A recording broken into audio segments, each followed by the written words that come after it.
முதலாவது கட்டமாக எமக்குள் இருக்கும் ஐயங்களுக்கான தெளிவுகளை பெற்றுக்கொள்வதற்கு ஒரு சந்தர்ப்பமாக இந்த இடத்தில் சிலோன் தௌஹீத் ஜமாத்தின் செயலாளர் சகோதரர் ராசிக் ரஃபீக்தீன் அவர்கள், கெலனி பல்கலைக்கழகத்தில் பிகாம் ஸ்பெஷல் கல்வியை கற்றவர், அதே போன்று பிரித்தானிய பல்கலைக்கழகத்தின் எல்எல்பி பட்டத்தை முடித்து இலங்கையின் சைக்காலஜிக்கல் அண்ட் கவுன்சிலிங்கை முடித்து, அதாவது உளவியல் ரீதியான டிப்ளமா பட்டத்தில் அதிகூடிய புள்ளிகளை பெற்று மெரிட்டில் பாஸ் பண்ணி சிங்கள மொழியில் எம்ஏ பட்டத்தை முடித்த ஒரு சிறந்த கல்விமான். அவர்கள் மூலமாக உங்களுக்கான கேள்விகளை கேட்டு அதற்கு பதிலை வழங்குவதற்கு நான் அவரை அழைக்கின்றேன். இலங்கையில் இதுபோன்று பல இடங்களில் சிங்கள மொழியிலும் ஆங்கில மொழியிலும் தமிழ் மொழியிலும் நாங்கள் இந்த நிகழ்வுகளை நடத்தியுள்ளோம். இதன் மூலமாக எமக்குள் இருக்கக்கூடிய கசப்புணர்வுகள் எல்லாம் கலந்து நாம் அனைவரும் ஒற்றுமையாக வாழ வேண்டும் என்ற மேன்மையான ஒரு நோக்கத்தோடு இந்த நிகழ்வு ஆரம்பிக்கப்படுகின்றது. அதற்கான சந்தர்ப்பத்தை நான் வழங்குவதற்கு தற்பொழுது சகோதரர் ராசிக் அவர்களை அன்புடன் அழைக்கின்றேன். ஏக இறைவனின் திருப்பெயரால் வந்திருக்கக்கூடிய அனைத்து சகோதர சகோதரிகளுக்கும் சிறார்களுக்கும், குறிப்பாக ஆலங்குடா பகுதியில் பிள்ளையார் கோயிலின் மூல கர்த்தாவாக இருக்கக்கூடிய பூசாரி ஐயா அவர்கள் கோபாலன் அவர்களுக்கும் இந்த இடத்திலே ஏக இறைவனின் சாந்தியும் சமாதானமும் நிலவட்டுமாக என்று பிரார்த்தித்தவனாக இந்த நிகழ்ச்சியை நான் ஆரம்பம் செய்கின்றேன். அன்பிற்குரிய சகோதரர்களே, சகோதரிகளே, தாய்மார்களே, நாம் அனைவரும் ஒரே தேசத்தில், ஒரே நாட்டில், ஒரு தாய் பிள்ளைகளாக வாழக்கூடிய,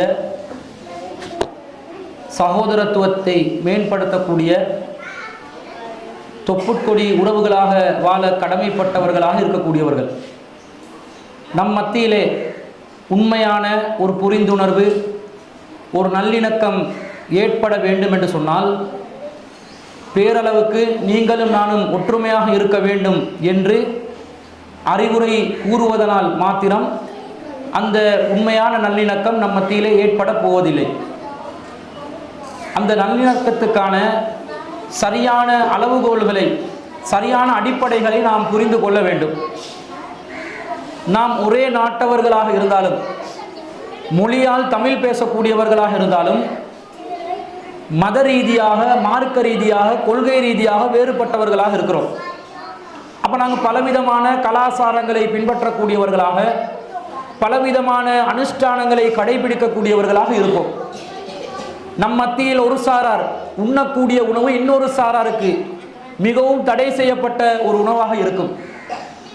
நம் மத்தியில் இருக்கக்கூடிய ஒரு சாரார் கடவுள் கொள்கையாக ஏற்றிருக்கக்கூடிய ஒரு அம்சம் இன்னொரு சாராருக்கு முற்றிலும் முழுதாக அவர்களுடைய மதத்திலோ மார்க்கத்திலோ தடை செய்யப்பட்டதாக இருக்கும். இத்தகைய கருத்து வேறுபாட்டின் அடிப்படையிலே, கருத்து வேறுபாடுகளுக்கு மத்தியிலே வாழக்கூடிய நாங்கள் ஒற்றுமையாகவும் வாழ வேண்டும் என்று சொன்னால் எப்படிப்பட்ட ஒரு அணுகுமுறை நம் மத்தியிலே வைத்துக் கொள்ள வேண்டும் என்பதில் நாம் மிகவும் கவனமாக இருக்க வேண்டும். அதிலே நமக்கு ஏதாவது ஒரு குறை ஏற்பட்டு விட்டால், நம் மத்தியிலே பிளவுகள் ஏற்பட்டு பரம்பரையாக நாங்கள் அனைவரும் ஓரக்கண்ணால் நம் ஒவ்வொருவரையும் பார்க்கக்கூடிய ஒரு நிலை ஏற்பட்டு விடலாம். அதனுடைய விளைவாகத்தான் இந்த மொழியின் வேற்றுமையால் கடந்த பல தசாப்த காலமாக இந்த நாட்டில் ஒரு யுத்தம் ஏற்பட்டு தமிழ் பேசக்கூடிய ஒரு இனம் அதே தமிழ் பேசக்கூடிய இன்னொரு இனத்தவர்களால் வேறொரு கண்ணால் பார்க்கப்படக்கூடிய நிலை. முஸ்லிம்கள் என்ற வகையில் நாங்களும், இந்துக்கள் என்ற வகையில் நீங்களும் ஒரே மொழி பேசக்கூடியவர்கள். நம் தாய்மொழி தமிழ் மொழி.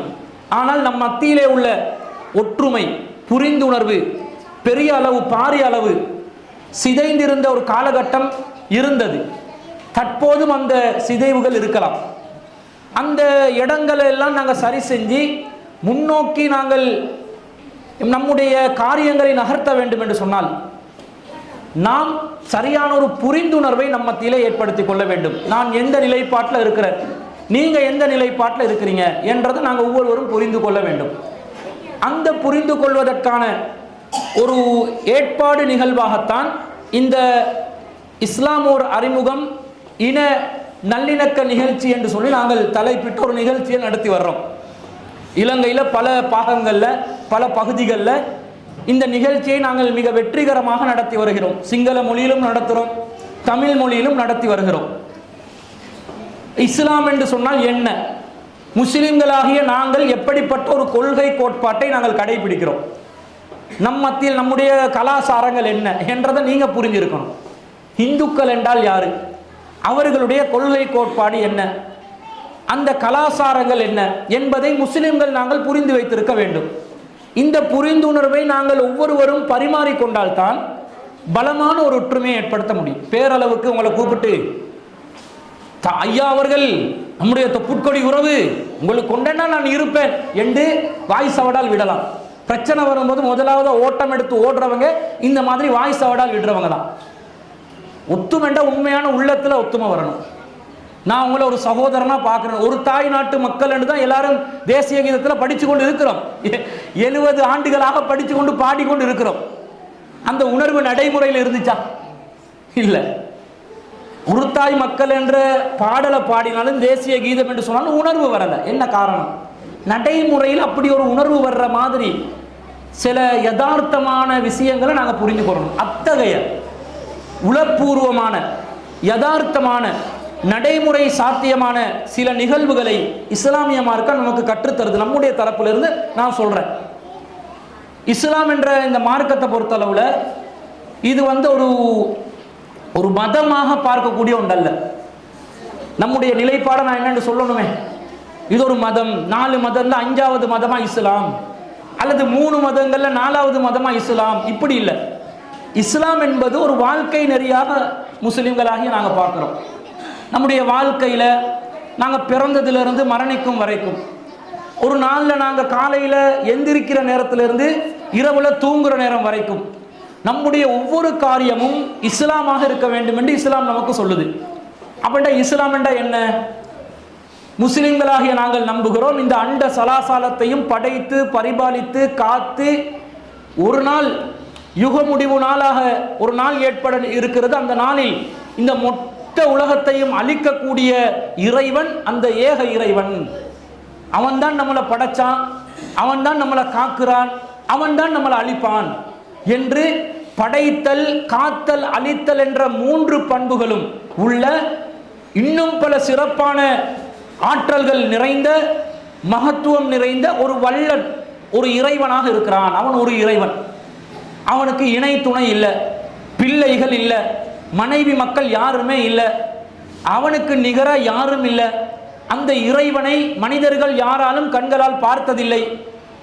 நபிகள் நாயகம் என்று நாங்கள் நம்புகிறோம். முகமது நபி தீர்க்கதரிசிகள்ல கடைசியாக இறுதியாக வந்த ஒரு தீர்க்கதரிசி, இறை தூதர். அந்த இறை தூதர் கூட நபிகள் நாயகம் கூட இறைவனை கண்களால் பார்த்ததில்லை. காரணம், இறைவனால் படைக்கப்பட்டதாக கருதப்படக்கூடிய சூரியனை ஒரு 10 நிமிடங்களுக்கு தொடர்ச்சியாக பார்ப்பதற்கு நமக்கு சக்தி இல்லை என்று சொன்னார். முற்றிலும் ஒளிமயமான முற்றிலும் ஆற்றல் நிறைந்த சர்வ வல்லமை படைத்த இறைவன் நம்முடைய வெற்று கண்களால் பார்ப்பதற்குரிய சக்தி நமக்கு வழங்கப்படவில்லை. ஆனால் அந்த இறைவனுக்கு அழகான ஒரு தோற்றம் இருக்கிறது, அழகான ஒரு வடிவம் இருக்கிறது. அவன் ஆண் பாலை சேர்ந்தவன் அல்ல, பெண் பாலை சேர்ந்தவனும் அல்ல, 2க்கு இடைப்பட்டதாக பால்கள் சொல்கிறார்களே அந்த பாலையும் சேர்ந்தவன் அல்ல. அவன் கடவுள் பால், தனித்துவமான ஒரு பால், கடவுளாக இருக்கிறான். ஏண்டா ஆண் என்று சொன்னா பெண் கடவுளை தேட வேண்டி வரும், பெண் என்று சொன்னா ஆண் கடவுளை தேட வேண்டி வரும் என்றதனால பெண்ணுக்கு ஆணும் ஆணுக்கு பெண்ணும் துணையாக வந்தா ஒருவனுக்கு துணை தேவைப்படுகின்ற நேரத்தில் கடவுளுக்கே துணையா கடவுளுக்கே தேவையா என்ற நிலை வரும்போது அந்த கடவுள் பலவீனப்பட்டு விடுவார் என்ற காரணத்தினால் அவனுக்கு மனைவியும் கிடையாது, அவனுக்கு பிள்ளைகளும் கிடையாது. லம் யலித் வலம் யூலத், அவன் பிறக்கவும் இல்லை, பிறரை பெற்றெடுக்கவும் இல்லை என்று ஒரு தத்துவத்தை சொல்லி அவனுக்கு நிகராக யாரையும் ஏற்படுத்த வேண்டாம் இஸ்லாம் சொல்லுது. இந்த கடவுள் மனுஷன் மனுஷனா வாழ்றதுக்கு, ஒரு மனிதன் நேர்மையாக வாழ்வதற்கு, ஒரு மனிதன் சிறந்தவனாக வாழ்வதற்கு, ஒழுக்கச்சீலனாக வாழ்வதற்கு, அறிவாளியாக வாழ்வதற்கு, நல்ல பண்புகள் கொண்டவனாக வாழ்வதற்கு என்னென்ன வாழ்க்கையில் கடைபிடிக்கணுமோ அவற்றை எல்லாம் கட்டளைகளாக தொகுத்து தந்து இந்த கட்டளைப்படி வாழு, நீ எச்சிலை துப்புகிறாயா? யாராவது பக்கத்தில் இருக்கும்போது அவன் முகத்துல துப்பிடாதே. அப்படி துப்பத்தானே செய்யறான். நம்ம மக்கள் யாராவது யோசிக்கிறானா? நாங்க எச்சில துப்ப மாட்டோம், வெத்திலைய சப்பினம் என்று வைங்களே. பக்கத்துல யார் இருக்கிறா, தெரு அழுக்காகுதா, வீடு அழுக்காகுதா, நம்முடைய முத்தம் அழுக்காகுதா, இதெல்லாம் பார்ப்போமா? ஒரு துப்பு. அப்படி எல்லாமே எந்த ஒரு துப்புரவும் இல்லாத ஒரு சூழ்நிலை இப்படி எல்லாம் பார்க்கிறோமா இல்லையா? அந்த விஷயங்கள்ல கூட நீ எச்சில் துப்புவதாக இருந்தாலும் வலது பக்கத்தில் துப்பி விடாதே, இடது பக்கத்தை பாரு. இடது பக்கத்துல யாராவது இருந்தா அப்பயும் துப்பிடக்கூடாது. மக்களுக்கு தொந்தரவு இல்லாத வகையில தான் நீ எச்சில் துப்புவதை கூட செய்ய வேண்டும். பாதையிலே நீ நடமாடுகிறாயா, மக்களுக்கு தீங்கு தரக்கூடிய ஒரு பொருள் இருந்தால் அந்த பொருளை அகற்றிவிட்டு சென்று விடு. நாங்க பாதையில நடந்து போறோம், ஒரு வாழைப்பழம் தோல் இருக்குது. இதை பார்த்தா நம்ம மக்கள் என்ன செய்வான்? ஒரு தோல் மூடி இருந்தா அதை நல்லா வழுக்கிற மாதிரி திறந்து வச்சு 3 இடத்துல வச்சுட்டு போவான். 2 காலும் சேர்ந்து வலிக்கு போட்டு வலிக்கு அப்படித்தானே யோசிப்பான். அல்லது தெருவில் ஓரத்தில் கிடந்தா நடு ரோட்டில் போட்டு போவான். நம்ம மக்கள் உஷாராக தான் இருக்கிறான். அடுத்தவனுக்கு வினைய வைக்கிறதுக்கு, அடுத்தவனுக்கு குளிப்பறிக்கிறதுக்கு ரொம்ப ஷார்ப்பாக திங்க் பண்ணுவான். இந்த மாதிரி இருந்தால் நீ அகற்றிவிட்டு சென்று விட வேண்டும். இல்லாவிட்டால் நீ கடவுளை நம்பியவன் அல்ல. ஒரு மரமே இருக்குது, அந்த மரம் மனிதனுக்கு பயன் தரக்கூடியது. நபிகள் நாயகம் எந்த அளவுக்கு சொல்றாங்கடா, உலகமே அழிந்து நாசமாக போகிறது என்று ஒரு செய்தி உங்களுக்கு வருகிறது. அந்த செய்தி வரும்பொழுது எல்லாம் என்ன நினைப்பான்? நாங்கள் எல்லாரும் குடும்பத்தை காப்பாற்றி கொண்டு ஏதோ ஒரு விதத்தில் பிள்ளை குட்டிகளோட, நம்ம பெண்கள் குறிப்பாக நம்முடைய நகை நட்டுகள், புள்ளைய தூக்குறோமோ குட்டியை தூக்குறோமோ, நகை நட்டுகளை தூக்கி கொண்டு, டீடை தூக்கி கொண்டு, ஒப்பினியை தூக்கி கொண்டு ஓடணும் என்று யோசிப்போமா இல்லையா? ஏன்? வளவு முக்கியங்க, வளவு நகை முக்கியம். புருஷங்கிட்ட ரொம்ப சண்டை பிடிச்சி கஷ்டப்பட்டு மல்லு கட்டி வாங்கின நகை சுனாமில கடல் பாட்டுக்கு எடுத்துட்டு போக விடலாமா? உசுரே போனாலும் பரவாயில்ல, என்னுடைய நகையை விட்டு கொடுக்க. இந்த நிலைமையில இருக்கிறாங்க.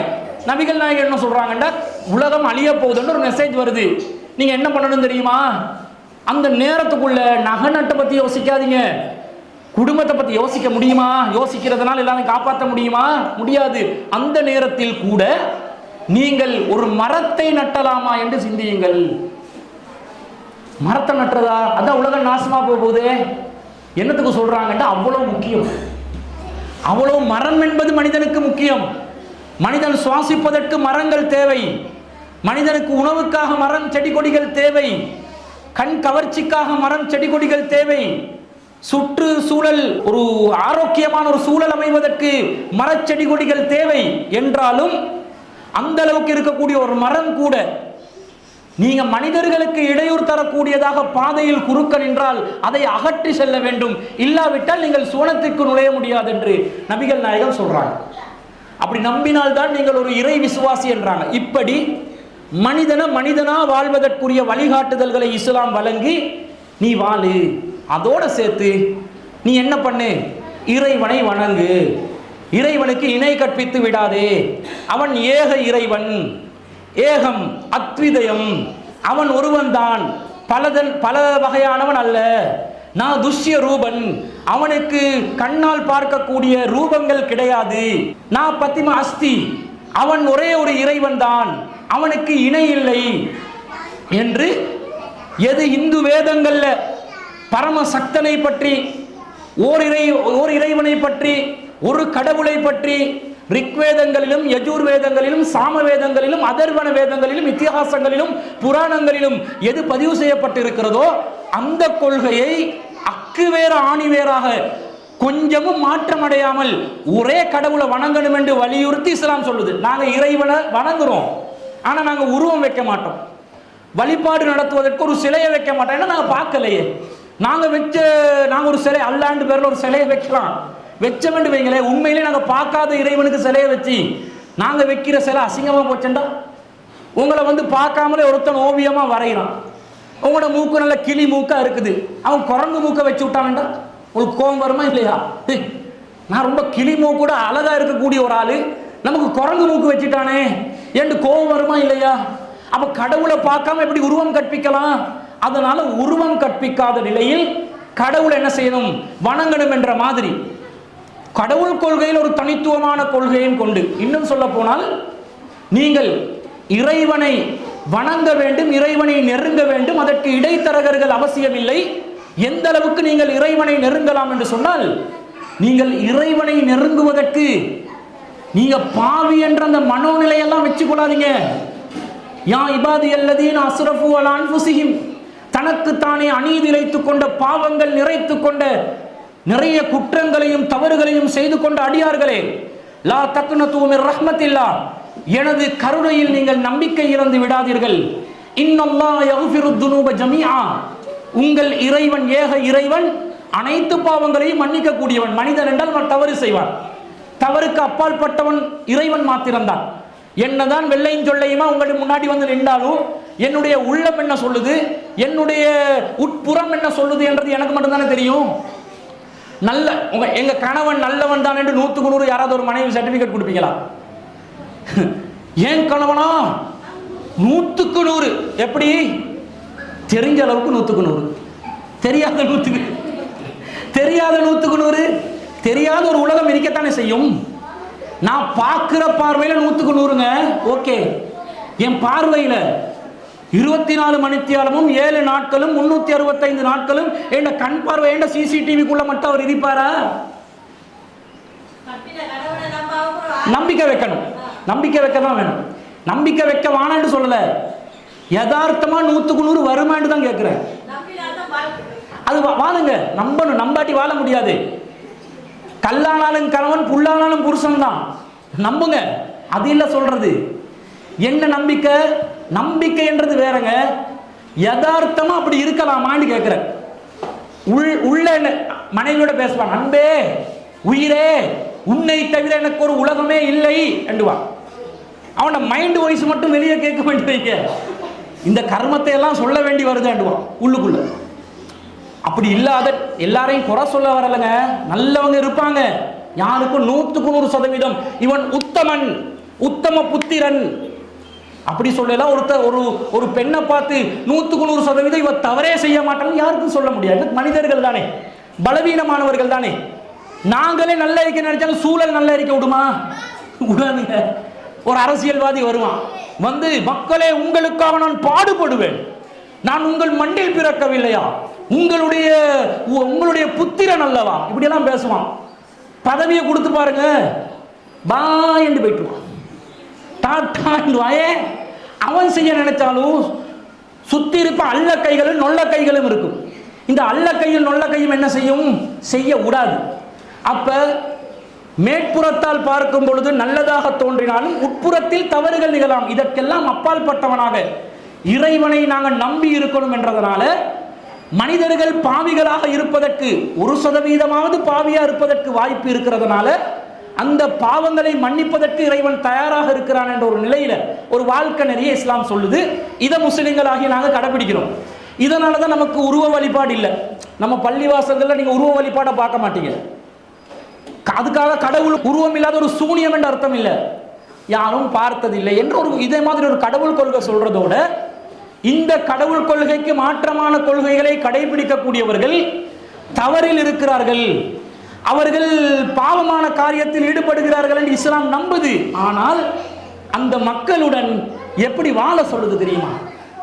மிக அற்புதமான ஒரு வாழ்க்கை. பொதுவாக எல்லா மதங்கள்லையும் மனிதர்களோ மனிதாபிமானத்தோட நடந்துக்கோங்கன்னு சொல்லுவாங்க, அப்படித்தானே? கருணையோட நீங்க நடங்க, மனிதர்களுக்கு உதவி செய்யுங்க, அன்பா நடந்துக்கோங்கன்னு சொல்லும். மதத்துடைய ஒரு கட்டாய கடமையில, மதத்தின் வழிபட வேண்டிய முக்கியமான வழிபாடுகளில் ஒன்றுல பிற மதத்தவர்களுக்கு மனிதநேயத்தோட நடக்க சொல்லி எந்த மதத்திலேயாவது கட்டளை போட்டு இருக்குமா என்று கேட்டால் ஆய்வு செய்த பார்த்த வரைக்கும் இல்லை. இஸ்லாம் என்ன சொல்றதுன்னா, முஸ்லிம்கள்ட்ட 5 கடமை இருக்குது. அதுல ஒண்ணு வந்து நான் சொன்ன அந்த கடவுள் கொள்கை, அதுல உறுதியா இருக்கணும். 2வது நாங்கள் கடவுளை வழிபடுறது தொழுகை. ஒரு நாளைக்கு 5 நேரம் நாங்கள் தொழுகை நடத்துவோம். அந்த தொழுகையில கடவுளை வழிபடுவோம். 5 நேரம், காலையில் விடிய கால ஒரு நேரம், பகலில் ஒரு நேரம், சாயங்காலம் ஒரு நேரம், சூரியன் மறைஞ்சதும் ஒரு நேரம், திரும்ப இரவுல 1 மணி, சூரியன் மறைஞ்ச 1 மணி தியாலத்துக்கு பிறகு 5 நேரம் நாங்கள் வந்து எங்களை என்ன செய்யணும்? கடவுளோட தொடர்பு படுத்தி கொண்டே வாழணும். இப்படி வாழ சொல்லுது. 3வது, நோன்பு காலங்கள் வருமே, இந்த நோன்பு வந்தால் நோன்பு பிடிப்பாங்கன்னு கேள்விப்பட்டீங்களே, இதை நாங்கள் செய்வோம். காலையிலிருந்து விடிய காட்டில் ஒரு 5 மணி அளவுல இருந்து சூரியன் மறையும் வரைக்கும் கிட்டத்தட்ட இலங்கை நாட்டில் 14 மணித்தியாலங்கள் நாங்கள் நோன்பு நோட்போம், உண்ணாமல் பருகாமல் இருப்போம். கடவுளை உண்ணுவான் பருகுவோம் அது தெரியல, மனசாட்சிப்படி நம்பிக்கை தான். நம்பிக்கையில் கடவுள் பார்த்து கொண்டு இருக்கிறான் என்ற ஒரு எண்ணத்தில் அனுமதிக்கப்பட்ட உணவையும் நாங்கள் சாப்பிடாமல், அனுமதிக்கப்பட்ட பானத்தையும் சாப்பிடாமல், கடவுள் நம்மை கண்காணித்து கொண்டிருக்கிறான் என்ற உணர்வோடு எதையுமே சாப்பிடாமல் இருப்போம். அதில் என்ன பயிற்சி என்றால், அனுமதிக்கப்பட்டதை நீ கடவுள் கண்காணிக்கிறான் என்று சாப்பிடாமல் இருக்கிறியா, அடுத்தவண்ட காணி அபகரிக்கிறாது, அது அனுமதிக்கப்பட்டது அல்ல. மது சாப்பிடாதே, அருந்தி விடாதே, அது அனுமதிக்கப்பட்டது அல்ல. அடுத்தவண்ட குடிய கெடுத்துறாதே, அது அனுமதிக்கப்பட்டது அல்ல. இந்த மாதிரி வழிகாட்டல்ல ஒரு நோன்பு. ஹஜ்ஜி என்னொன்று சொல்லுது. என்னன்னு சொன்னா, சக்தி பெற்றவர்கள், வசதி பெற்றவர்கள் வாழ்நாளில் ஒரு தடவையாவது அந்த மக்காண்டு இருக்குது சவுதியில, அது ஒரு பள்ளிவாசல் தான். அங்க கடவுள் குடியிருக்கிறான் அர்த்தம் இல்லை, அது ஒரு பள்ளிவாசல் தான். அங்க போய் பல நாட்டவர்கள் சேர்ந்து ஒரு இடத்துல குமிஞ்சி கடவுளை ஒத்துமையா வழிபடணும். வெள்ளையும் கருப்பேன் வேறுபாடு இருக்கக்கூடாது, மொழியால் வேறுபடக்கூடாது. இங்கிலீஷ் பேசுறவனு இருப்பான், சைனா பேசுறவனு இருப்பான், தமிழனு இருப்பான், அரபிக்காரனு இருப்பான், எல்லாரும் ஒரே அணியில நின்று கடவுளை வழிபடு. வசதி படைத்தவர்கள் பணக்காரர்களிடம்தான் குல வேற்றுமை, ஜாதி வேற்றுமை, மனிதர்கள் பிறப்பால் உயர்ந்தவர்கள் தாழ்ந்தவர்கள், நிற வேற்றுமை என்றதெல்லாம் இருக்கும். அப்படிப்பட்ட வசதிப்பட்டவங்க எல்லாம் வாங்கடா வந்து தைக்கப்படாத ஆடையை அணிந்து கடவுளுக்கு முன்னாடி, தைக்கப்பட முடியாது, வெள்ளை ஆடை தான் அணியணும், ட்ரெஸ்ல கூட வேற்றுமை காட்டக்கூடாது. ஸ்கூலுக்கு யூனிஃபார்ம் போட்டு அனுப்புற மாதிரி எல்லாரும் வெள்ளை ஆடையில வா, தலைய மொட்டையும் அடிச்சுக்கோ. ஏர் ஸ்டைலும் கிடையாது, பெண்களுக்கு கிடையாது, பெண்களுக்கு கட் பண்ணிடணும், மொட்டை அடிக்க தேவையில்லை. எல்லாரும் மொட்டை அடிச்சுட்டு வெட்ட வெயில்ல கடவுளுக்கு முன்னாடி நின்று வணங்கு, இறைவனுக்கு முன்னாடி அனைவரும் சமமென்று காட்டன்னு ஒரு ஹஜ்ஜி என்ற ஒரு வழிபாடு. இதோட இன்னொரு முக்கியமான கடமை என்ன தெரியுமா? ஜக்காத் என்ற ஒரு கடமை. வசதி படைத்தவர்கள் தன்னுடைய ஒரு குறிப்பிட்ட அளவு பொருளாதாரம் இருந்துச்சு, ஒரு அளவு சொல்லுது, அந்த அளவு பொருளாதாரம் இருந்துச்சுன்னு சொன்னா நீங்க உங்களுடைய பணத்திலிருந்து 2.5% ஏழைகளுக்கு கட்டாயமாக கொடுக்கணும். விரும்பி கொடுக்கறதெல்லாம் இல்லை, கட்டாயமா கொடுக்கணும். 100 ரூபாய் எனக்கு சொந்தம் என்று வைங்க, எனக்கு கிட்டத்தட்ட 720 கிராம் வெள்ளி அளவுக்கு சொத்து இருக்குது, அதாவது கிட்டத்தட்ட ஒரு 2 லட்சம் அளவுக்கு சொத்து இருந்தா என்னுடைய மொத்த சொத்துல, மொத்தமா என்கிட்ட இருக்கக்கூடிய சொத்துல 2.5% என்னுடைய சொத்து அல்ல, 97% தான் எனக்கு உரிமை. 2.5% எனக்கு குறித்தானது அல்ல, அது ஏழைகளுக்கு வழங்கப்பட வேண்டும் என்று இஸ்லாம் கட்டளை இடுது. இதுக்கு ஜக்காத் என்று சொல்லுவோம் நாங்க, ஜக்காத் என்று தமிழ் மக்களும் சொல்லுவாங்க. இந்த ஜக்காத்துல 2.5% கொடுக்கிற தொகையில அதை பெற தகுதியானவர்கள் என்று ஒரு கூட்டத்தாரை பற்றி திருக்குர்ஆன்ல 9வது அத்தியாயத்தில் 60வது வசனம் சொல்கிறது. என்ன சொல்லுது? வல் முஅல்லஃபதி குலூபுஹும், யாருடைய உள்ளங்கள் ஈர்க்கப்படுகிறதோ, நல்லெண்ணத்துடன் வாழ்கிறார்களோ, சக வாழ்வில் இருக்கிறார்களோ அவர்களுக்கும் கொடுக்கப்பட வேண்டும். முஸ்லிம் அல்லாதவர்களுக்கு கொடு என்று இஸ்லாம் சொல்லுது. தன்னுடைய சொத்தை, முஸ்லிம்களுடைய சொத்துல 2.5% முஸ்லிம்களுக்கு சொந்தம் இல்லை, அதை ஏழைகளுக்கு கொடுக்கணும், தேவைப்படுபவர்களுக்கு கொடுக்கணும். இந்த ஏழைகள் தேவைப்படுபவர்கள் முஸ்லிம்கள் என்று நினைச்சிருவாங்க தானே எங்கட மக்கள். முஸ்லிம்களுக்கு கொடுங்க, ஓகே முஸ்லிம்களுக்கு தான் கொடுக்கணும். அப்ப முஸ்லிம் அல்லாதவர்கள் அவங்க மனிதர்கள் இல்லையா? அவங்களுக்கு வாய் பசி இல்லையா? வயிற்று பசி இல்லையா? அவங்களுக்கு தேவை இல்லையா? அவங்களுக்கும் தேவை இருக்குது. எனவே அதை பெற தகுதி பெற்ற கூட்டத்தில் ஒரு கூட்டம் முஸ்லிம் அல்லாதவர்கள் என்று இஸ்லாம் கட்டளை போடுது. நான் விரும்பியோ விரும்பலையோ கொடுக்கணும். முஸ்லிம் சொத்தை முஸ்லிம் அல்லாதவனுக்கு கொடுக்கிறதா? இப்படி எனக்கு யோசிக்கல. யோசித்தா நான் இறைவனை விசுவாசித்தவனே அல்ல என்று இஸ்லாம் சொல்லுது. இப்படி எங்கேயாவது ஒரு மதத்துல மத கடமையாக நீங்க கொடுக்கக்கூடிய நிதிய பொருளாதாரத்தை முஸ்லிம் அல்லாதவனுக்கு கொடுங்க வேறு மதங்கள் சொல்லுமா? அல்லது உங்களோட இந்து அல்லாத ஒருத்தருக்கு நீங்க கட்டாயமா கொடுக்கணும் அப்படி மத ரீதியா சொல்லாது. அவங்க மனசாட்சிப்படி சொல்லுவாங்க. கேள்வி கேட்கும் போது சொல்லு சொல்லு.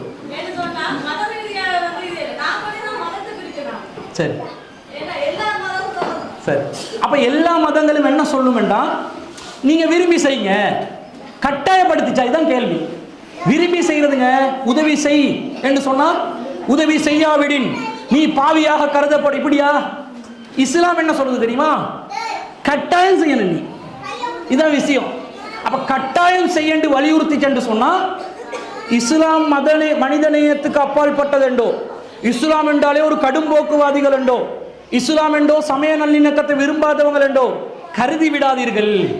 முஸ்லிம்கள் மனசார விரும்பி கட்டாய கடமைகளில் ஒன்றாக இந்த தொகையை கொடுக்கணும் என்று இஸ்லாம் வலியுறுத்துது. இப்படி ஒரு இஸ்லாம் மனித நேயத்தை சொல்லியிருக்குது. நம்ம மூதாதையர்கள்ல எத்தனை பேர் இதை கடைபிடிச்சாங்கன்னு தெரியல. கடைப்பிடிக்காட்டி அவங்களையும் கடைப்பிடிக்க வச்சு கொண்டிருக்கிறோம். கொடுங்க. உதாரணமாக சொல்வதாக இருந்தால், ஒரு மனிதர் வருகிறார், நபிகள் நாயகத்திடம் கேட்கிறார், ஐயுல் இஸ்லாமி ஹைர், இஸ்லாத்துல சிறந்த செயல் எதுன்னு கேட்கிறாங்க. நபிகள் நாயகம் சொல்றாங்க, நீங்கள் அறிந்தவருக்கும் அறியாதவர்களுக்கும் சமாதானத்தை பரப்புங்கள். தெரிஞ்சவனுக்கும் சமாதானம் உண்டாகட்டும், தெரியாதவனுக்கும் சமாதானம் உண்டாகட்டும் என்று சொல்லுங்க. அடுத்தது, பசித்தவருக்கு உணவளி. இதுதான் இஸ்லாமிய மார்க்கத்திலே சிறந்த செயல். சிறந்த செயல் என்று கடவுளை வழிபடு, கடவுளுக்கு அனுஷ்டானங்களை நிறைவேற்று, கடவுளுக்கு மரியாதை. இதை சொல்லாம எதை சொல்லுது? எவன் பசியில வாடுறானோ அவனுக்கு போய் சாப்பாடு கொடு. அப்ப பசித்தவன் என்று சொல்லிச்சே தவிர பசித்த முஸ்லிமுக்கு கூட சொல்லல. இஸ்லாம் வலியுறுத்துது. எல்லா மதங்களும் நல்லதை செய்ய சொல்லும். அதுல யாருக்காவது மாற்று கருத்துக்கிடா? மதங்கள் நீ நல்லா இருக்கிற குடும்பத்தை பிரிச்சு வான்னு சொல்லுமா? எந்த மதமும் சொல்லாது. சமாதானப்படுத்து, நல்லதை பண்ணு, இப்படி சொல்லும். இது பொது அறிவுரைகள். வித்தியாசம் என்னடா, நீங்க கேள்விப்பட்டிருப்பீங்க, இஸ்லாத்துல நிறைய கட்டளைகள் இருக்குதாமே, நிறைய சட்டம் போடுறாங்களாமே, கேள்விப்பட்டிருக்கிறீங்களா? அந்த சட்டங்களாக வரும். செஞ்சே ஆகணும். எப்படி செஞ்சே ஆகணும்? முஸ்லிம் அல்லாதவன் பசியில் இருக்கிறானா, கூப்பிட்டு சாப்பாடு கொடுத்தே ஆகணும். இந்த கொடுத்தே ஆகணும் என்ற வலியுறுத்தல் இருக்குது. இதுல தான் நாங்க பிரமிக்கிறோம். அதான் கொடுத்தே ஆகணும் என்றது கடவுளை நெருங்குறதுக்குரிய வழியை இஸ்லாத்துல சிறந்த செயல் என்று சொல்லும் என்று பார்த்தா, ஏழைக்கு உணவளிக்க சொல்லுதே. பூமியில் உள்ளவர்களுக்கு கருணை காட்டாதவனுக்கு கடவுள் வானத்தில் உள்ளவன் கருணை காட்ட மாட்டான். கருணை காட்டு. அன்பு காட்டுறது அந்தந்த இனத்துக்கு காட்டுவான். அன்பு கருணை காட்டுறது தண்டை இனத்துக்கு மட்டுமில்லை, எல்லோருக்கும் கருணை காட்டு என்று இஸ்லாம் சொல்லுது. நபிகள் நாயகம் அவர்கள் எந்த அளவுக்கு, நபிகள் நாயகம் என்றா அவர் பெரிய ஒரு ஆட்சியாளர், ஹிட்லரை போல இருந்தாரோ, பெரிய வாட்களை சுமந்து இருந்தாரோ, பெரிய தோப்புகளை அணிந்து கொண்டு, ஜுப்பாக்களை அணிந்து கொண்டு, தன்னை விட ஒரு 2-3 மடங்குக்கு புடவையால் தன்னை சுத்தி கொண்டு இருந்த ஒரு முனிவரோ என்று யாரும் நினைக்கலாம்.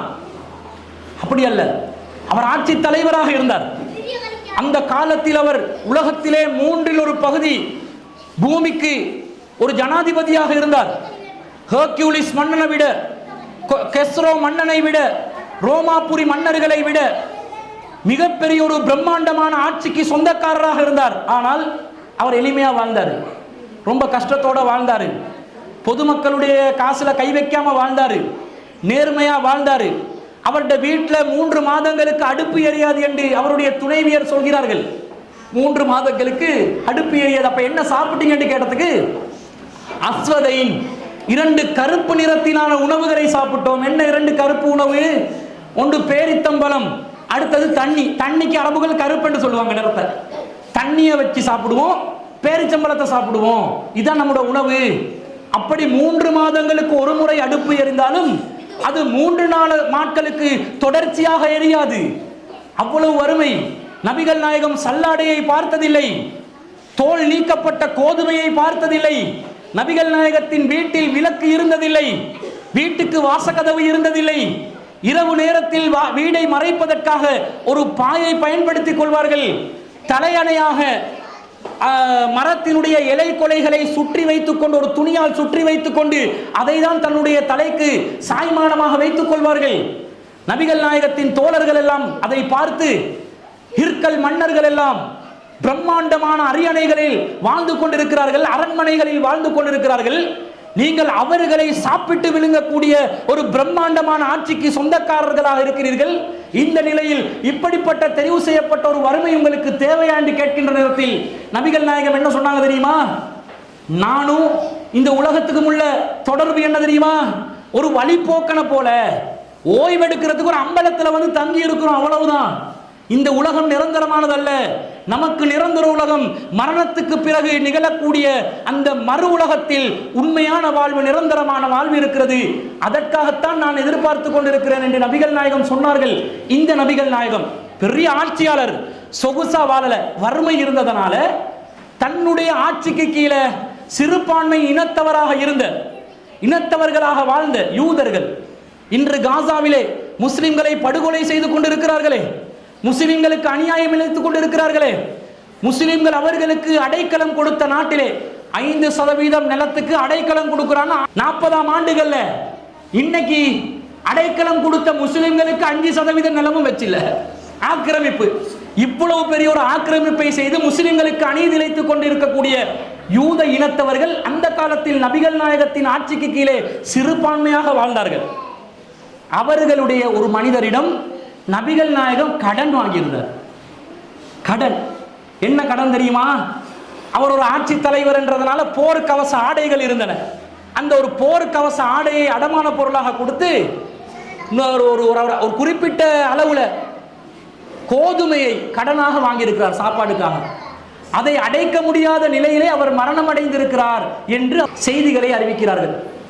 அப்ப எந்த அளவுக்கு தன்னுடைய ஆட்சியில தான் அதிகாரம் படைத்தவராக இருந்தும் தனக்கு கீழே முஸ்லிம் அல்லாத ஒருவரை சுதந்திரமாக வசதியானவராக வாழ்வதற்கு வழியமைத்து வைத்திருந்தார் என்றதை பாருங்க. பொதுவா எப்பவுமே தத்துவம் பேசுவான். எப்ப தெரியுமா? வயிற்று பசியில தத்துவம் பேசுவான். வயிற்று பசி என்று வைங்களே, உலகத்தில் உள்ள நியாயம் எல்லாம் பேசுவான். நாங்கள் ஏழைகள், எங்களை பார்ப்பதற்கு யாரும் இல்லை, மக்கள் அப்படி இருக்கிறார்கள், இப்படியெல்லாம் பேசுவான். அந்த ஆளுக்கு இறைவன் வசதியை கொடுத்தான் என்று வைங்க, அதுக்கப்புறம் அவன் பேச ஆரம்பிப்பான். So what is your opinion? Yeah, yes, communication, constitution, bus station இப்படிலாம் பேசுவான். கோட்டி ஸ்டேஷன் பேசுவான். எப்ப வசதி வந்தோடனே தெரியாத இங்கிலீஷ் எல்லாம் கஷ்டப்பட்டு பேச ஆரம்பிப்பான். அந்த நேரத்தில் தத்துவம் விளங்காது. காசை கூட்டி கொள்ளணும் வழி என்ன, அதை மட்டும் யோசிப்பான். அதிகாரம் கிடைச்ச நேரத்தில் ஓட்டுக்கு பிச்சை கேட்டு வருவான். நல்ல கண் முன்னாடி பார்க்குறோம், ஓட்டுக்கு பிச்சை கேட்டு வருவான். அம்மாவே, அத்தாவே, நீ தான் ஓட்டு போடணும், ஓட்டு போட்டு பாரு, இந்த பூமி சொர்க்கமாக்கி காட்டுறோம், நமக்கு சொர்க்கமே நம்முடைய பூமி என்று வந்துடும், மறு உலகத்துக்கெல்லாம் நீ தவம் புரிய தேவையில்ல, இந்த ஊரை எப்படி மாத்தி காட்டுறேன்னு பாருன்னு சொல்லி ஓட்டுக்கு பிச்சை கேட்டு அலையக்கூடியவர்கள் எல்லாம் ஓட்டுல ஜெயித்து உள்ளூராட்சி சபையில, மாகாண சபையில, பாராளுமன்றத்தில் ஜனாதிபதியாக மாறின பிறகு யாராவது வந்து ஐயா இந்த வேலை நீ யாரையா போயா, எப்ப பார்த்தாலும் நொய் நொய் நொய் நொய் நொய், எப்ப பார்த்தாலும் அதை பண்ணு இதை பண்ணு, ஓ ரோட்டு வேலை பார்க்கறதா, எனக்கு வேலை எத்தனை அதுக்கு தான் உன்னை அனுப்பியிருக்கிறோம் பாராளுமன்றத்துக்கு, அதுக்கு தான் உன்னை உள்ளூராட்சி சபைக்கு அனுப்பியிருக்கிறோம், அதுக்கு தான் உன்னை மாகாண சபைக்கு அனுப்பியிருக்கிறோம்னு கேட்டா அடிச்சு துரத்துவான். பார் லைசன்ஸ் எடுக்கிறதுக்கு அவன் போட்டி போடுறானே தவிர அவனுக்கு கிடைக்க வேண்டிய வாகன பெர்மிட்டுக்காக போட்டி போடுறான். இன்னும் சொல்ல போனால் ஒவ்வொரு பகுதியிலும் போதையற்ற பகுதிகளில் போதையை பரப்புவதற்கும் விற்பனை செய்வதற்கும் இந்த போதை மூலமாக மக்களை வழிகெடுப்பதற்கும் மூலகர்த்தாவாகவே அந்த ஆள் தான் இருப்பான். ஆனால் நபிகள் நாயகம் ஆட்சி அதிகாரம் இருந்துச்சு, பலம் இருந்துச்சு, தானும் எளிமையான ஒரு வாழ்க்கையை வாழ்ந்து பிற மதத்தவர்களுக்கு கண்ணியம் கொடுத்து மதிப்பு கொடுத்து அவங்களோட கண்ணியமாக நடந்த ஒரு தீர்க்கதரிசியாக நாங்கள் பார்க்குறோம். இப்படி இஸ்லாமிய மார்க்கம் சொல்லுது. அப்போ வழிபாட்டில் இந்த மாதிரி ஒரு முறை, நடைமுறையில் மக்களோடு நடக்கும்போது இப்படி ஒரு முறை, மனிதநேயத்தை கடைபிடிக்கிற ஒரு முறை. இன்னும் சொல்ல போனால் நபிகள் நாயகம் மிக முக்கியமான ஒரு வழிகாட்டுதலை நமக்கு சொல்லி தந்தார்கள். எப்பயுமே நீங்கள் தீர்ப்பு வழங்கும் பொழுது நியாயமா தீர்ப்பு வழங்குங்கள், நியாயமாக நீங்கள் நடந்து கொள்ளுங்கள். அக்ரபுல் தக்வா, அதுதான் இறையச்சத்திற்கு மிகவும் தோதுவானது, இறையச்சத்திற்கு நெருக்கமானது. இறைவனை நீங்க நம்புறீங்கடா, இறைவனை பயப்படுறீங்கடா, இறைவன் உங்களை பார்த்து கொண்டு இருக்கிறான் என்ற எண்ணம் இருக்குமெண்டா, நீங்க நீதியா நடக்கணும். இந்த நீதி அதிகாரம் வந்தோடனே இல்லாம போகும். இந்த நீதி தனக்கு ஒரு சுயநலம் என்று வருகின்ற நேரத்தில் இல்லாம போகும். நபிகள் நாயகத்துல காலத்துல 2 மனிதர்களுக்கு மத்தியிலே பஞ்சாயத்து நடக்குது. ஒரு மனிதர் சொல்கிறார், யூதர் ஒருவர், எனது தீர்க்கதரிசி தான் சிறந்தவர், மோசே எனது தீர்க்கதரிசி, அவர் தான் சிறந்தவர். முஸ்லிம் சொல்கிறார், எனது தீர்க்கதரிசி தான் சிறந்தவர், முகம்மது எனது தீர்க்கதரிசி. 2 பேரும் தீர்க்கதரிசிகளை நம்புறாங்க, அவருடைய தீர்க்கதரிசியை முஸ்லிம்களும் நம்ப செய்யறாங்க. ஆனா யூதர் தன்னுடைய தீர்க்கதரிசி சிறந்தவர் என்று சொன்ன நேரத்தில் முஸ்லிமுக்கு கோபம் போயிட்டு கண்ணம் வெடிக்கிறதுக்கு பலாரன்னு ஒரு அறையிறாரு யூதருக்கு. அந்த யூதர் என்ன பண்றாரு தெரியுமா? உடனே ஜனாதிபதியிடம், அந்த நேரத்தில் ஜனாதிபதியும் நபிகள் நாயகம் தான், நீதிபதியும் நபிகள் நாயகம் தான், அவரிடம் செல்கிறார்கள். சென்று உங்களுடைய இனத்தவர் ஒருவர் முஸ்லிம் ஒருவர் என்னை கன்னத்தில் அறைந்தார், எனக்கு நியாயம் தீர்ப்பு வேணும், நியாய தீர்ப்பு வேணும். என்ன நியாய தீர்ப்பு? எனக்கு அரைஞ்சது தவறு, அவருக்கும் அறையப்படும். ஏண்ட பல் உடைச்சானேண்டா போலீஸ் ஸ்டேஷன்ல போயிட்டு கம்ப்ளைண்ட் பண்ணணும். என்ன செய்வான் தெரியுமா? பல் உடைச்சவன 14 நாளைக்கு ஜெயிலுக்கு அனுப்புவான். அவன் 14 நாள் ஜெயிலில் போயிட்டு என்ன செய்வான் தெரியுமா? நல்ல வயிறார சாப்பிட்டு 3 வேளை சாப்பாடு இலவசமாக கிடைக்கும். விசிட் என்ற பேரில் அவனுக்கு நிறைய உணவுப் பொருட்கள் கிடைக்கும். அந்த ஜெயிலுக்குள்ள போன உடனே அடுத்தவண்ட பல்லு 2 பல்ல எப்படி உடைக்கிறதுன்னு படிச்சுட்டு வருவான். இஸ்லாம் எப்படி சொல்லிச்சு தெரியுமா? உடனே கொண்டே தீர்ப்பு வழங்கிறோம். வழக்கெல்லாம் நாள் கடந்தெல்லாம் வந்துடக்கூடாது. உடனே கொண்டே தீர்ப்பு. உன் பல்ல உடைச்சானா, இங்கே வா, ஏன் பல்ல உடைச்சாய், தப்பு ஒத்துக்கொள்றியா? பாதிக்கப்பட்டவன்கிட்ட கேட்பான, அவன் அதே பல்ல உடைக்கவா, மன்னிச்சு விடுறியா, அல்லது நஷ்ட ஈடு பெற்றுக்கொள்றியா? நஷ்ட ஈடு வேணுமெண்டா உடனே கொடுத்துட்டு அனுப்புவாங்க. இல்லை எனக்கு நஷ்ட ஈடு வேணாம், மக்கள் மத்தியில் என்ன அரைஞ்சான், என்ன மானம் போயிருச்சு, அவன் பல்ல உடைச்சிடணுமெண்டா உடை. அரசாங்கம் உடைக்க வைக்கும். அப்பதான் அடுத்தவன் பல்ல உடைக்காம இருப்பான். இப்படி தீர்ப்பு வழங்குவாங்களா? அந்த நம்பிக்கையில யூதர் செல்கிறார். சென்று உங்களுடைய இனத்தவர் எனக்கு கன்னத்தில் அரைஞ்சிட்டார், தீர்ப்பு வேணும். நபிகள் நாயகம் கேட்கிறாங்க முஸ்லீமை பார்த்து, அரைஞ்சிங்களா, கன்னத்துக்கு அரைஞ்சிங்களா? ஆமா அரைஞ்சே. ஏன் அரைஞ்சேன்னு தெரியுமா? உங்களை விட அவருடைய தீர்க்கதரிசி தான் சிறந்தவர் என்று சொன்னார். நபிகள் நாயகம் என்ன சொல்லியிருக்கலாம்? ஆட்சி அதிகாரம் கையில, பலம் கையில, தீர்ப்பு கையில. ஒரு முடிவெடுத்து சொல்லிடலாம். என்ன சொல்லலாம்? நான் தான் சிறந்தவர், நீங்க எப்படி உங்க ஆளு சிறந்தவர் என்றலாம்? முஸ்லீம் சொன்னது சரிதான் என்று சொல்லலாம். நபிகள் நாயகம் மாறாக என்ன சொல்கிறார்கள் தெரியுமா? அப்படி சொல்லாதீர்கள். மறு உலகத்திலே அனைவரும் மூர்ச்சிழந்து விழக்கூடிய நாளில் மீண்டும் உலகத்திலே வாழ்ந்த அனைத்து மக்களையும் கடவுள் எழுப்புவான். எழுப்புகின்ற நேரத்தில் அனைவரும் மூர்ச்சை இழந்து விழுந்த நிலையிலிருந்து தான் மீண்டும் எழும்புவார்கள். அப்பொழுது நான் முதலாவதாக எந்திரிச்சு பார்ப்பேன். அந்த நேரத்தில் அந்த யூதர் எந்த தீர்க்கதரிசிட பேரை சொன்னாரோ, மோசேட பேரை சொல்றாரு. அந்த மோசே என்பவர் எனக்கு முன்னால் கடவுளின் அரியாசனத்தை பிடித்துக் கொண்டிருப்பார். ஒருவேளை அவர் மூர்ச்சையிலிருந்து விழவில்லையோ அல்லது எனக்கு முன்னால் அவர் எந்திரிச்சு விட்டாரோ என்று எனக்கு தெரியாது. எனவே ஒரு தீர்க்கதரிசியை பார்த்து இன்னொரு தீர்க்கதரிசியை விட சிறந்தவர் என்று சொல்லிவிட வேண்டாம் என்று முஸ்லிமுக்கு கண்டனத்தை தெரிவிக்கிறாங்க. நியாயம் வழங்கணும், அளவுகோல் நேரம் இருக்கணும். ஒரு இந்து பெண் ரோட்ல போறான், ஒரு முஸ்லிம் சகோதரன் வந்து அந்த இந்து பெண்ணுடைய கையை பிடிச்சி இழுக்கிறான். முஸ்லிம்கள் பெரும்பான்மை இருக்கக்கூடிய ஒரு ஊரண்டு வைங்க, என்ன பண்ணுவான்? ஆம்புலண்டா 4 பேர் இழுக்கத்தான் செய்வான் அப்படின்வான். அப்படி சொல்லுவானா இல்லையா? பெரும்பான்மை பலம். ஆனா என்ன சொல்லணும்? முஸ்லிம்கள் அப்படி சொல்ல மாட்டாங்க. நான் உதாரணத்துக்கு சொல்றேன். பெரும்பாலானவர்கள் இருக்கும்போது இப்படி வரும் வாய்க்கு, அநியாயத்துக்கு வக்காலத்து வாங்குவாங்க. ஆனா எப்படி சொல்லணும் தெரியுமா?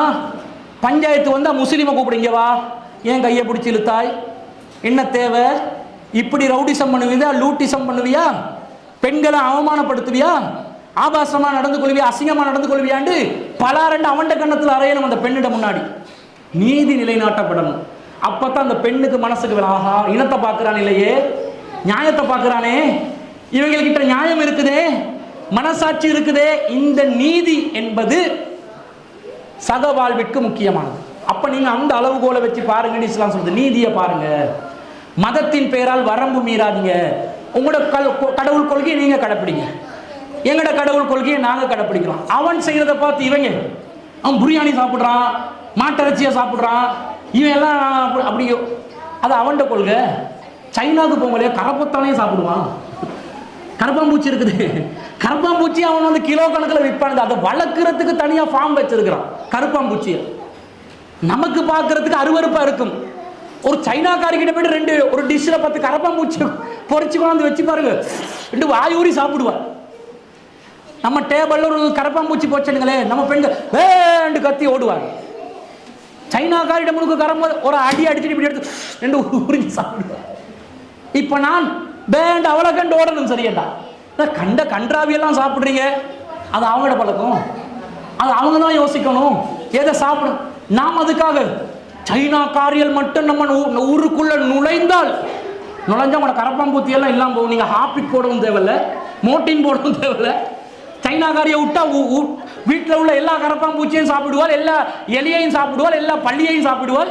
உங்களுக்கு எந்த 10 விதமான கிருமிகள் இருந்து உங்களுக்கு பாதுகாப்பு தானே கிடைக்கும். அப்ப எப்படி புரிஞ்சுக்கணும்? அது அவட கொள்கை, இது நம்மட கொள்கை. அவனோட கொள்கைன்றதுனால நாங்கள் அவனுக்கு கர்ப்பமூச்சியை கொண்டு வந்து வச்சிடக்கூடாது. சாப்பிட ஒத்தன் சொல்லுவான், குடிப்பது என்னுடைய கொள்கை, குடியை கெடுக்கும் என்பது என்னுடைய கொள்கைன்னு நாங்கள் சொல்லணும். என்னுடைய கொள்கை குடியை கெடுக்கும், உன்னுடைய கொள்கை குடிப்பதுதான் சரி. நான் குடிக்க மாட்டேன், நீ குடிக்கும் போது விஸ்கி வேணுமா, பிராண்டி வேணுமா, பியர் வேணுமா, நான் சப்ளை பண்ணலாமா? சப்ளை பண்ணக்கூடாது. நானே குடிப்பது குடியை கெடுக்கும் என்றேன். அந்த கொள்கையில நான் உறுதியா இருக்கணும்னா உனக்கு குடிக்க கொடுக்க மாட்டேன். உனக்கு நான் தண்ணீர் தருவேன், பாயாசம் தருவேன், பால் மோறு தருவேன். இதை கேளு, பியரு கேட்காது. பியரு கேட்டா செருப்பு பியும். இப்படி சொல்லணுமா? இதுதான் கொள்கை உறுதி. நான் அவனுக்கு திணிக்கவும் கூடாது, அதே நேரத்தில் ஒத்து ஊதவும் கூடாது. இப்படி ஒரு நடுநிலைமையான ஒரு சமநிலை பேணக்கூடிய ஒரு சகோதரத்துவத்தை பேணுமாறு, நல்லிணக்கத்தை பேணுமாறு இஸ்லாம் சொல்லுது. இப்படி பல நடைமுறைக்கு சாத்தியமான நல்லிணக்க வழிகளை சொல்வதனால்தான் உலகமெங்கும் இஸ்லாம் பரவி கிடக்குது. உலகத்துல நடைமுறை மார்க்கங்கள்ல மார்க்க ரீதியாகவே மார்க்கத்தை கடைப்பிடிக்கக்கூடிய அதிகமான மக்கள் முஸ்லிம்கள் தான் என்று பியூ என்ற ஒரு ஆய்வு நிறுவனம் சொல்லுது. ஏன் தெரியுமா? எங்களோட வாழ்க்கையில இது பிராக்டிஸ்ல இருக்குது. வெள்ளிக்கிழமை பாருங்க, முஸ்லிம்கள் கண்டிப்பா பள்ளிக்கு போவாங்க, தெரு பொறுக்கி கூட போவான். வாரத்தில் ஒரு நாள் ஜும்மா முஸ்லிமா சார் இருப்போம்னு போவான். ஏன்? இஸ்லாம் வந்து அவனை நடைமுறைப்படுத்த சொல்லி தூண்டி இந்த வேலையை செய். அவன் தூண்டப்பட்ட என்ன செய்வான்? நல்ல ஒரு மனிதனாக மாறக்கூடிய ஒரு சூழ்நிலை உருவாக்குது. இந்த மாதிரி ஒரு நடைமுறை நிறைந்த, மனிதநேயம் நிறைந்த, சகவாழ்வு நிறைந்த, அதே நேரத்தில் தன்வசம் இருக்கக்கூடிய தனித்துவமான கொள்கையை பாதுகாக்கக்கூடிய ஒரு நல்லிணக்கத்தை இஸ்லாம் சொல்லுது. இப்போ இந்த உரையை நிகழ்த்தும் பொழுது சில பேருக்கு சந்தேகம் வருது தானே, நீங்க சொல்ற மாதிரி அப்படியேண்டா இல்லை, இப்படி இருக்கத்தான் செய்யுது என்ற மாதிரி வருது தானே. அந்த மாதிரி சந்தேகங்களை நீங்க என்ன செய்யலாம்டா, இப்போ அடுக்கடுக்கா வைக்கலாம். நீங்க இஸ்லாத்துல இப்படி சொல்லியிருக்கிறாமே, இதுல நிலப்பாடு என்ன, இது நீங்க செய்யறது சரியா, இது முட்டாள்தனமான காரியம் இல்லையா, இப்படி நீங்களும் தொப்பி போட்டு அடுத்தவனுக்கும் தொப்பியை போட வைக்கிறீங்களே, இது சரியா? இது மாதிரி கேள்விகள் கேட்டா எங்களோட நிலைப்பாட்டில் இருந்து மார்க்கம் இதை சொல்லுது, நம்ம சமூகத்தில் இப்படி நடக்குது, சமூகத்தை தவிர நாங்கள் திருத்திட்டு வர்றோம், அல்லது நீங்கள் புரிஞ்சு கொண்டது தவறு, நாங்கள் இப்படி தான் பண்ணுறோம், இந்த நோக்கத்துக்கு தான் பண்ணுறோம் என்று நாங்கள் பதில் சொல்லுவோம். அப்படி சந்தேகங்கள் இருந்தால் கேட்கலாம். அந்த கேள்விகளுக்கான வாய்ப்புகளை உங்களுக்கு தந்து எனது அறிமுக உரையை நிறைவு செய்து கொள்கிறேன். உங்களுக்கான வாய்ப்பு இப்போ.